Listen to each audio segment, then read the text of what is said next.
Hi everyone. हम लोग ने अपने पिछले वीडियो में मेथड्स और मेथडोलॉजी को समझ लिया था। इसके रफ स्केच से समझा था कि क्लासिफिकेशन कैसा है। तो क्वालिटेटिव एरिया में था, क्वांटिटेटिव, फिर रेफरेंस ऑफ टाइम के बेसिस पे क्वालिफिकेशन था मेथडोलॉजी का, जिसमें ये आपका पास्ट रिलेटेड मेथड था, प्रेजेंट रिलेटेड, फ्यूचर। पास्ट वाले में था आपका हिस्टोरिकल रिसर्च मेथड, जिसको कि हम लोग डील कर रहे थे। उसके बाद हम लोग को ये दो और डील करना है। तो हिस्टोरिकल रिसर्च मेथड जो हम लोग ने देखा, उसमें हम लोग ने देखा था कि ठीक है, हम लोग को मेजरली 3 मेथड के साथ डील करना है, और चौथा जो है वो लास्ट में हम लोग डील करेंगे, इसीलिए एक्स्ट्रा, क्योंकि सिंस ये प्रेजेंट सिनेरियो में बहुत इम्पोर्टेंस रखता है, सर्वे मेथड। तो हिस्टोरिकल रिसर्च मेथड में हम लोग ने देखा था कि इसको डॉक्यूमेंट्री रिसर्च भी बोलते हैं, क्योंकि ये बहुत वास्ट बेसिस पे हिस्टोरिकल रिकॉर्ड्स का, डॉक्यूमेंट्स का यूज़ करता है। फिर पर्पस हम लोग ने समझा था हिस्टोरिकल रिसर्च का क्या है। फिर टाइप्स ऑफ हिस्टोरिकल रिसर्च हम लोग ने देखे थे, बिब्लियोग्राफिक, लीगल और आइडियाज़ के बेसिस पे टाइप्स था, और study of historical organization, institution. अब हम लोग को स्टेप्स देखना था हिस्टोरिकल रिसर्च का, तो इसमें हम लोग 6 का 6 काउंट कर लिए थे। सबसे पहले सेलेक्टिंग द प्रॉब्लम, फिर फॉर्मुलेशन ऑफ हाइपोथेसिस मतलब परिकल्पना तैयार करना, फिर डेटा कलेक्ट करना, फिर क्रिटिसिज्म। अच्छा, यहीं पे मैं समझा देती हूँ, जो हिस्टोरिकल क्रिटिसिज्म है, इसी को हम यही वो टॉपिक है जो कि आगे हमारे सिलेबस में 2 पार्ट में बाइफरकेटेड है। एक है आपका एक्सटर्नल क्रिटिसिज्म, एक है आपका इंटरनल क्रिटिसिज्म। तो यहीं पे आप समझ जाइए कि आप इसी का पार्ट आगे समझेंगे, इंटरनल और एक्सटर्नल क्रिटिसिज्म के नाम से, जो कि हिस्टोरिकल क्रिटिसिज्म के अंदर है। फिर है इंटरप्रिटेशन ऑफ डेटा, ये बताने की ज़रूरत नहीं है, बहुत बार हम लोग अभी तक इस वर्ड के साथ इस चीज़ के साथ डील कर लिए कि इंटरप्रिटेशन ऑफ डेटा क्या है। फिर writing of research report. Finally जब हम ये सब कलेक्ट करेंगे, 5 ऊपर वाला स्टेप, तब हमारा रिसर्च रिपोर्ट तैयार होगा। ऑलराइट, तो हम लोग फर्स्ट वाले स्टेप से डील करते हैं हिस्टोरिकल रिसर्च के, वो सेलेक्टिंग द प्रॉब्लम। ठीक है, तो जो इन्वेस्टिगेटर है या रिसर्चर है, उसके पास एक साफ सुथरे दिमाग के साथ उसको प्रॉब्लम सेलेक्ट करना होगा, या उसको अपना टॉपिक ऑफ रिसर्च जो भी बोलते हैं, जिसके ऊपर वो अपना पूरा थीसिस बेस्ड होगा, उसको चूज़ करना होगा। प्रॉब्लम जो वो चूज़ करेगा वो सिग्निफिकेंट होना चाहिए, मतलब मैटर ऑफ इम्पोर्टेंस होना चाहिए, जिस पे रिसर्च करने से, रिसर्च रिपोर्ट तैयार करने से सोसाइटी को बेनिफिट हो। अच्छा, और ये जो प्रॉब्लम है, जब ये सेलेक्ट कर लेगा तो ये इसकी जिम्मेदारी होगी इन्वेस्टिगेटर की, कि डुप्लीसिटी नहीं होना चाहिए इस मतलब उसके टॉपिक में, सब्जेक्ट में या प्रॉब्लम में। मतलब कहीं से कॉपी नहीं होना चाहिए वो, या कहीं प्लैगियरिज्म का केस नहीं होना चाहिए। ठीक है, फिर formulation of hypothesis, second step, मतलब परिकल्पना तैयार करना। तो इसमें क्या है, हाइपोथेसिस में कि रिसर्चर कंस्ट्रक्ट करेगा, हाइपोथेसिस तैयार करेगा, इवेंट्स को एक्सप्लेन करेगा, फेनोमेना को एक्सप्लेन करेगा, उस टाइम के मतलब जो भी था हिस्टोरिकल पीरियड में क्या क्वेश्चन था, वो एक हाइपोथेसिस के तौर पे तैयार करेगा। तो सेकेंड स्टेप हो गया। थर्ड है कलेक्शन ऑफ डेटा। दूसरे मेथड से अगर हम लोग कंपेयर करें, तो ये जो कलेक्शन ऑफ डेटा है, इस मेथड मतलब डिफ़िकल्ट होता है हिस्टोरिकल रिसर्च वाले मेथड में। लेट मी रिमाइंड यू, हम लोग हिस्टोरिकल रिसर्च वाले मेथड के स्टेप्स देख रहे हैं। ठीक है, देख लीजिए स्टेप्स इन हिस्टोरिकल रिसर्च। ठीक है, हम लोग वापस आते हैं। तो कलेक्शन ऑफ डेटा में क्या दिक्कत है कि हिस्टोरिकल रिसर्च वाले मेथड में कि डेटा प्रॉपर मिलता नहीं है। ठीक है, और ये जब रिसर्चर जब डेटा कलेक्ट करने जाता है तो उन्हें बहुत अलर्ट रहना पड़ता है। ठीक है, ये जो एफर्ट्स होता है हिस्टोरियन का कलेक्शन ऑफ डेटा में, वो हैंडीकैप कर दिया जाता है बहुत सारे डिफ़िकल्टी से। कैसे? सबसे पहला डिफ़िकल्टी, वो उस टाइम पीरियड में रहा ही नहीं है जो रिसर्चर है, तो देयरफॉर ही मस्ट ड्रॉ अपना खुद का डेटा, अपने एक्सपीरियंस से, ऑब्जर्वेशन से, जो भी दूसरे से उसे पता चल रहा है। फर्स्ट हो गया। सेकंड, जो रिकॉर्डेड एक्सपीरियंस है, ठीक है, वो एग्जैजरेटेड फॉर्म में उससे मिलेगा, मतलब बढ़ा चढ़ा के ये सब बताएगा, तो उसको उसमें भी अपना criticism, point of view clearly देखना होगा, छांटना होगा, क्या सही है, क्या ज़्यादा बताया जा रहा है।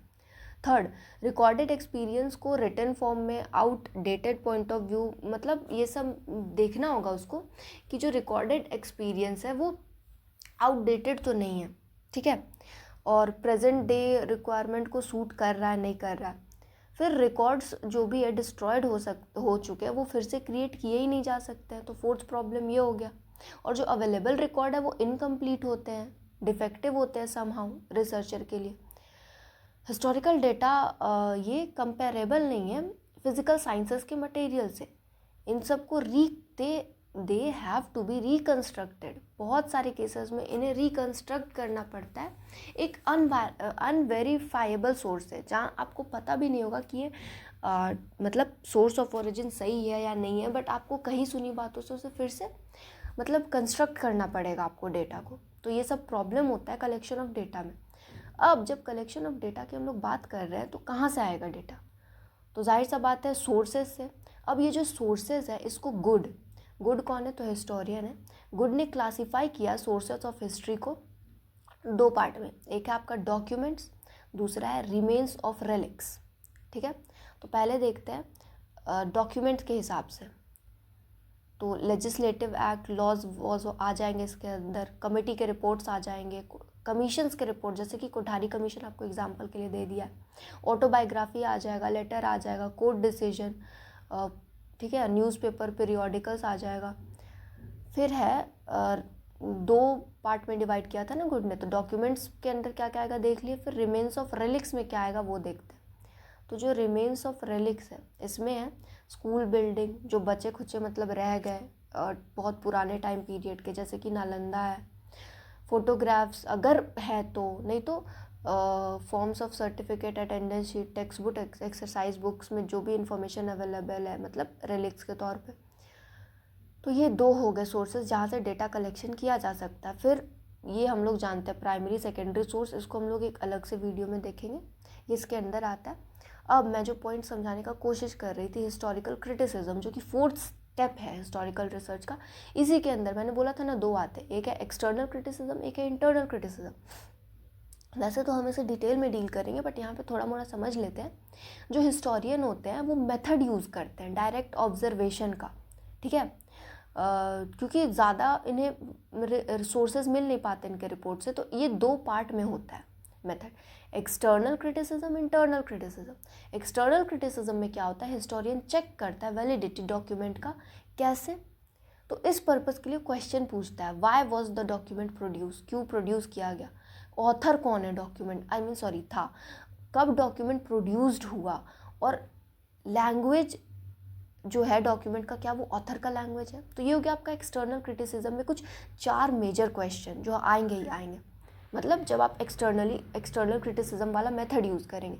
फिर है फोर्थ इंटरनल क्रिटिसिज्म, इसमें भी कुछ क्वेश्चन आएंगे जो कि एक्सटर्नल क्रिटिसिज्म के अंदर हिस्टोरियन रेज करेगा, जो कि उसके माइंड में आएगा। पहला, was the writer competent, unbiased, honest या एक्चुअली एक्विंटेड विद द फैक्ट, मतलब क्या वो अनबायस्ड होके लिखा है, क्या वो मतलब कॉम्पिटेंट था जो भी वर्क उसने प्रोड्यूस किया उसके लिए। Was he subject to fear, pressure और वैनिटी, क्या उसने किसी प्रेशर के अंदर वो वर्क मतलब लिखा। How long after event did he make record of testimony, कि वो टेस्टिमनी देता है कि कब तक उस मतलब मतलब वो एबल था रिमेंबर करने का कि क्या वहाँ पे एक्चुअली में हुआ। तो ये सारे क्वेश्चन आपके इंटरनल क्रिटिसिज्म के अंदर आएंगे, ठीक है। फिफ्थ स्टेप है इंटरप्रिटेशन ऑफ डेटा। तो ये पॉइंट हम लोग बार बार डील कर चुके हैं कि हिस्ट्री जो है एक्चुअली क्या है, वो चेन है, क्या चीज़ का, रिलेटेड इवेंट्स का, रिकॉर्ड ऑफ द चेन है। अब उसमें से आप किसी एक इवेंट को चेन में से निकाल के अब इंटरप्रेट कर रहे हैं तो ये थोड़ा सा डिफ़िकल्ट जॉब हो जाता है। इसमें क्या होता है, रिसर्चर मस्ट बी कॉशियस, मतलब वो कैसे एनालॉगी को यूज़ कर रहा है, कैसे इंटरप्रेट कर रहा है डेटा को। क्योंकि जब वो इंटरप्रेट करेगा तो उसको ये क्या बोलते हैं, एक हिस्टोरिकल इवेंट और number of other historical event के बीच डिफरेंसेस, सिमिलैरिटी दोनों बताने होंगे इंटरप्रेट करते हुए, ठीक है।